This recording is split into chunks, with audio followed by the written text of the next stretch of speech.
One of the considerations in establishing a security posture is asking the question, why would someone attack my system? Unfortunately, the motivations for attack are much broader than sometimes considered. At the top of the list are nation-state attacks.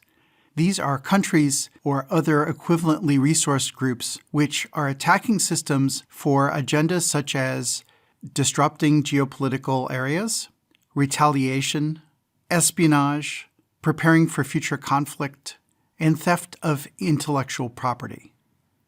However, governments are not the only highly capable attackers. There are well-resourced criminal groups who also launch wide-scale attacks. For them, it's typically all about the money.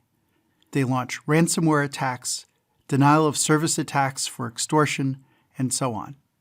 There's even a robust economy for launching attacks as a service. That means you can rent out a fleet of bots to attack a target, and the people running the system aren't interested in who gets attacked. They're just interested in collecting money to let someone else launch an attack. They sell access to the bad guys. This even propagates to the degree that players of online games have been known to rent fleets of attack services just to compromise an opponent in the online game. Another motivation for attack, which confounds much security planning, is some people attack just for fun. They want fame, publicity, notoriety, revenge, things that are non-monetary and non-geopolitical.